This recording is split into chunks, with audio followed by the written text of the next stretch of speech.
الرحیم الحمد للہ رب العالمین والصلاة والسلام علی سید الانبیاء والمرسلین اما بعد فاعوذ باللہ من الشیطان الرجیم بسم اللہ الرحمن الرحیم الا تنصروہ فقد نصرہ اللہ اذ اخرجہ الذین کفروا ثانی اثنین اذ ہما فی الغار اذ یقول لصاحبہ لا تحزن ان اللہ معنا فانزل اللہ سکینتہ علیہ وأیدہ بجنود لم تروہا وجعل کلمۃ الذین کفروا السفلی وکلمۃ اللہ ہی العلیٰ واللہ عزیز حکیم۔ صدق اللہ مولانا العظیم وصدق رسولہ النبی الامی الکریم ونحن علی ذلک من الشاہدین والشاکرین والحمد للہ رب العالمین۔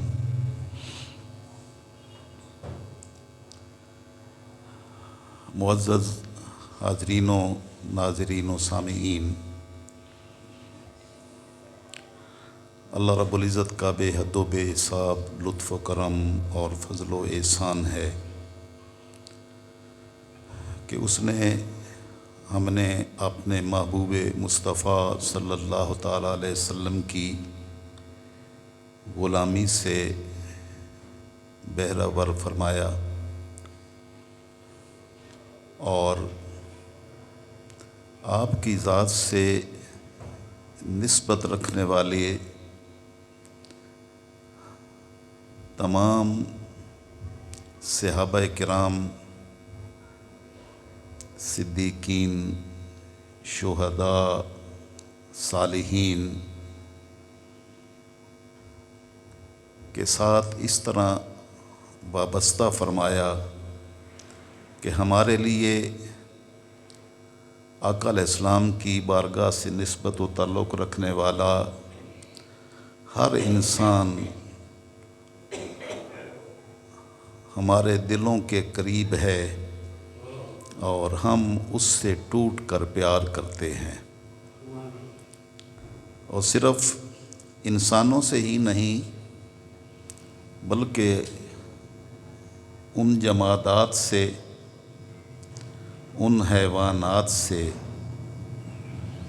اور ان ذرات سے بھی پیار کرتے ہیں جن کو اللہ کے رسول صلی اللہ تعالی وسلم کی بارگاہ کی نسبت نصیب ہوئی،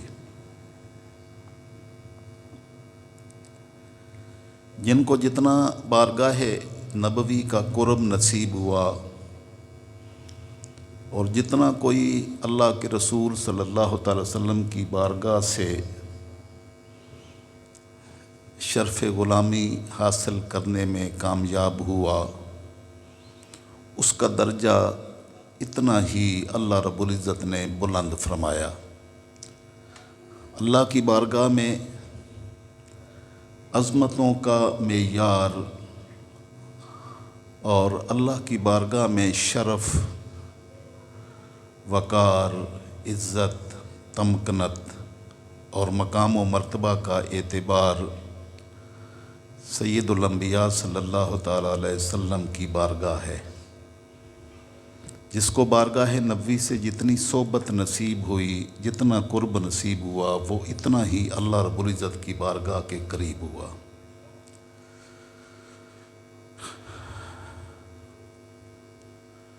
ماہ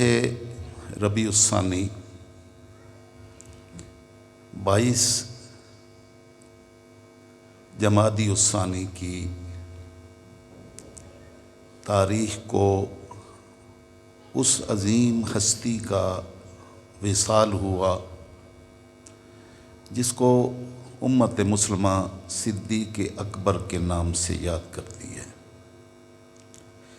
یہ وہ ہستی ہے جن کو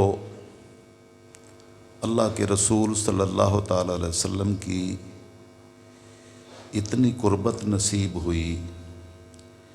کہ اتنی قربت کسی اور کے حصے میں نہیں آئی۔ تو ماہ جمادی الثانی کی مناسبت سے میں نے لازمی سمجھا کہ آپ کی بارگاہ میں ہدیہ عقیدت پیش کیا جائے اور آپ کے تذکرے سے اپنے من کو اور اپنے ظاہر و باطن کو روشن و منور کرنے کا اہتمام میسر آئے، کیونکہ جس کا تذکرہ کرتے ہیں، جس کی بات کرتے ہیں، ان کے ساتھ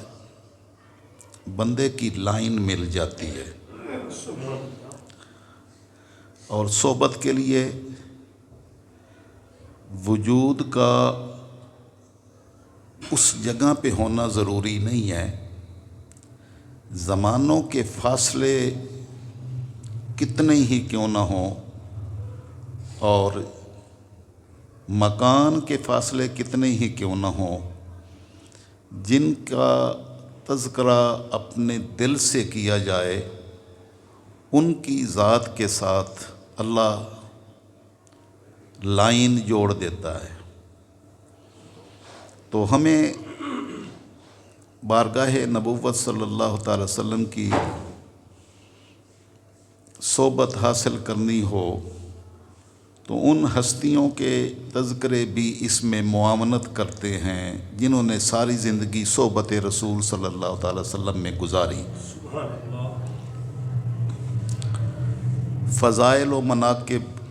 اور عظمتیں اس ہستی کی اتنی ہیں کہ وہ شمار سے باہر ہیں، لیکن میں نے سورہ توبہ کی آیت نمبر 40 تلاوت کی ہے۔ بس اس آیہ مبارکہ کے حوالے سے اللہ رب العزت کی بارگاہ میں اس ہستی کا جو مرتبہ و مقام ہے اس کا اختصار کے ساتھ تذکرہ کروں گا، تاکہ اللہ کے ارشاد کے بعد کسی قسم کا کوئی تردد، تشکیک، شک و شبہ باقی نہ رہے۔ پہلے اس کا ترجمہ کر لیتے ہیں۔ اس آیہ مبارکہ سے پہلے 39 نمبر آیت میں اللہ رب العزت نے صحابہ کرام سے گفتگو فرمائی اور باقی لوگوں سے بھی، قیامت تک آنے والے لوگوں سے بھی ساروں کے ساتھ گفتگو فرمائی، اور فرمایا کہ اللہ تنفروا یعذبکم عذابا علیما، تم سارے لوگ میری نبی صلی اللہ تعالیٰ علیہ وسلم کی مدد و نصرت کے لیے، دین کی مدد و نصرت کے لیے گھروں سے نکلو اور اپنا تن من دھن اللہ کی رسول صلی اللہ تعالی وسلم کی ذات پر قربان کر دو۔ اللہ تنفروا، اگر تم آپ کے ساتھ نہیں نکلو گے تو یعذبکم عذابا علیما، تو اللہ رب العزت تمہیں دردناک عذاب میں مبتلا فرمائے گا۔ وَيَسْتَبْدِلْ قَوْمًا غَيْرَكُمْ وَلَا تَضُرُّوهُ شَيْئًا، اللہ نے تمہیں جو حکم دیا ہے کہ میرے نبی کی مدد اور نصرت کے لیے نکلو، تو یہ کسی مجبوری کی وجہ سے نہیں کہا ہے، بلکہ نبی کی صحبت کے ذریعے سے مالک الملک تمہیں اپنی رضا عطا فرمانا چاہتا ہے، اور اگر تم نہیں نکلو گے تو اللہ کو کوئی مجبوری بھی نہیں ہے اور تمہاری ضرورت بھی نہیں ہے۔ تو اگر تم نہیں نکلو گے تو یستبدل قوما غیرکم، اللہ جس کو چاہے گا اور لوگوں کو منتخب کر لے گا۔ فَلَا تَضُرُّوهُ شَيْئًا، اور تم اس کا کچھ بھی بگاڑ نہیں سکو گے۔ واللہ علی کل شیء قدیر، اور اللہ رب العزت ہر چیز پر قادر ہے، وہ قادر مطلق۔ اگر اس نے تمہارا کندھا، تمہارا وجود اپنے نبی کی صحبت کے لیے منتخب کر لیا ہے تو اس میں سراسر مالک الملک کا تم پر احسان ہے کہ اس نے تمہیں اپنے نبی کی معیت اور صحبت کے لیے منتخب فرمایا۔ تو گویا اس سے یہ بات بھی واضح ہوئی کہ اللہ کو اپنے نبی اور اپنے دین کی مدد و نصرت کے لیے کسی کی مدد کی ضرورت نہیں ہے، بس وہ کرم نوازیاں فرمانا چاہتا ہے جس کو اپنے دین کی خدمت کے لیے منتخب کر لے۔ تو یہ اس کا کوئی احسان نہیں ہے، بلکہ اللہ اور اس کے رسول کا احسان ہے کہ کسی کو اپنے دین کی خدمت کے لیے منتخب کر لے۔ وہ مالک الملک ہر ایک کو منتخب نہیں کرتا اور نہ ہر ایک کو اپنی چوکھٹ پہ آنے دیتا ہے۔ اس کی چوکھٹ پہ صرف وہی حاضر ہوتے ہیں، اس کے رسول صلی اللہ علیہ وسلم کی معیت میں اس کی چوکھٹ پر وہی لوگ حاضر ہوتے ہیں۔ بارگاہ نبوی میں انہی کو حاضری نصیب ہوتی ہے جس پر اللہ کا کرم ہو جاتا ہے۔ تو مالک الملک محتاج نہیں ہے، کسی ایک کا بھی محتاج نہیں ہے، ساری دنیا اس کی محتاج ہے۔ تو مالک الملک نے پھر اس 40 نمبر آیت میں فرمایا اِلَّا تَنْصُرُوهُ، اگر تم میرے نبی کی مدد اور نصرت کے لیے گھر بار چھوڑ کر نکلو گے نہیں تو فقط نصرہ اللہ، تو اللہ نے ان کی پہلے مدد فرمائی تھی، بعد میں بھی فرمائے گا۔ کیسے مدد فرمائی تھی؟ وہ اس کی منظر کشی مالک نے کی ہے کہ وہ کیا عالم تھا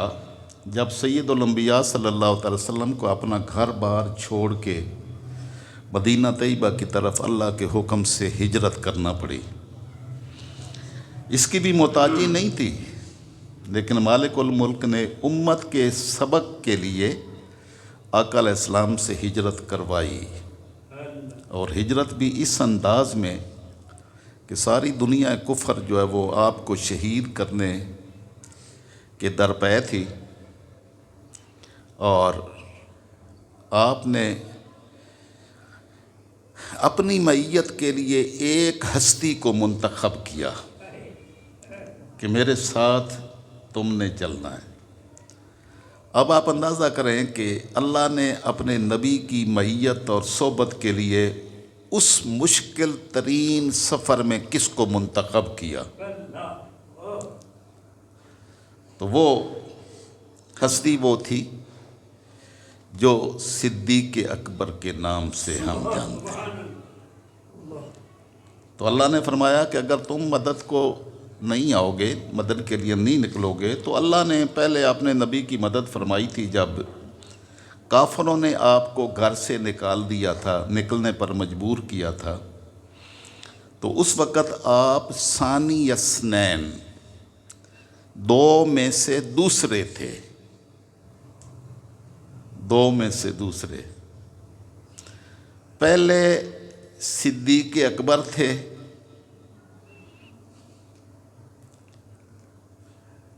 اور سید الانبیاء دوسرے تھے۔ ثانی اثنین کا معنی ہے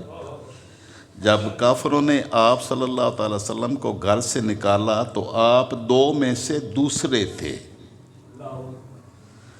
اذ ہما فی الغار،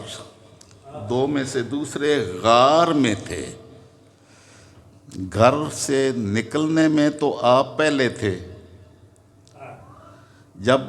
صدیق اکبر کو ساتھ لیا اور غار میں پہنچے تو آپ دوسرے تھے۔ پہلے کون تھے؟ پہلے وہ تھے جو غار میں پہلے داخل ہوئے، وہ پہلے تھے۔ ثانی اثنین، آپ دو میں سے دوسرے تھے کہ صدیق اکبر نے غار میں داخل ہو کر اندر ساری صفائی کی، کپڑے پھاڑ کر سوراخوں کو بند کیا،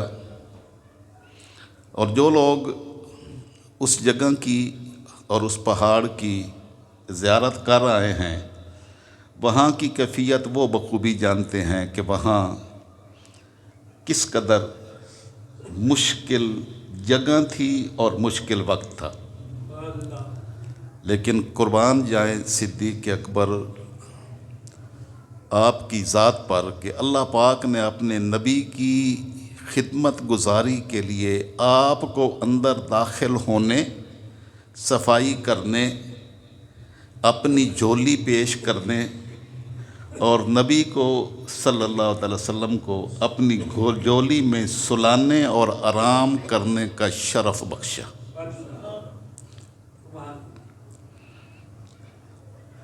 تو وہاں جب آقا علیہ السلام اندر تشریف لے گئے تو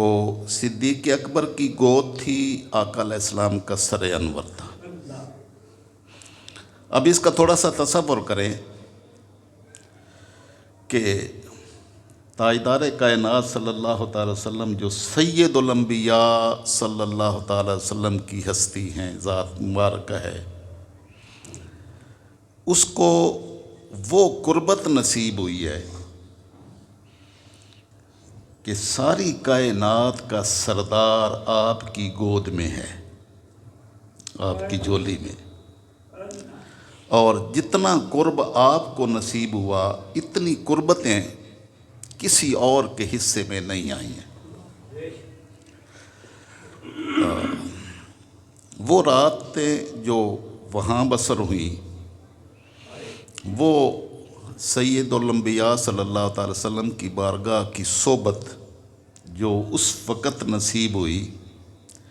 یہ پوری امت میں کسی اور کے حصے میں نہیں آئی۔ اب ادھر کافروں نے 100 اونٹ دینے کا انعام مقرر کیا تھا کہ جو آپ صلی اللہ تعالی وسلم کی مخبری کرے گا، بتائے گا، اس کو اتنا انعام دیا جائے گا۔ اب ساری دنیا کفر خاک چھان رہی ہے، دائیں بائیں ہر طرف پھر رہے ہیں، تو لوگ جو آپ کے خون کے پیاسے ہیں اور آپ صلی اللہ تعالی وسلم کو ایذا اور نقصان پہنچانے کے لیے اپنی ایڑی چوٹی کا زور لگا رہے ہیں کہ ہمیں انعام مل جائے، ان کو آپ کو تلاش کرنے کا انعام کافروں کی طرف سے ہوا ہے، اور جو آپ کے ساتھ گود میں اپنے نبی کو سلانے والا ہے اس کے لیے انعام مالک کی طرف سے آیا ہے، اس کے لیے مالک نے اعلان کیا۔ نعرہ تکبیر، نعرہ رسالت، نعرہ حیدری، نعرہ تحقیق۔ اور جب سارے کافر باہر ان کے پاؤں کی آہٹیں بھی سنائی دے رہی ہیں اور ان کے پاؤں بھی نظر آ رہے ہیں غار کے منہ سے باہر کی طرف، تو وہ فطرتی بات تھی کہ آپ گھبرا گئے، آپ پریشان ہوئے، اور یہ پریشانی اپنی ذات کے لیے نہیں تھی، یہ سید الانبیاء صلی اللہ تعالی وسلم کی ذات کے لیے پریشانی تھی۔ وہاں ہی آپ کو معلوم بھی ہے سانپ نے بھی ڈنگ مارے، ڈسا، لیکن اپنے نبی کی ذات کی خاطر جو اپنے پاؤں کو حرکت نہیں دیتا کہ میرے نبی کی آرام میں خلل نہ آئے، اس کی عظمت کیا ہے۔ اب آپ کی آنکھوں میں آنسو ہے، وہ درد کی شدت بھی تھی، تو آپ کے آنسو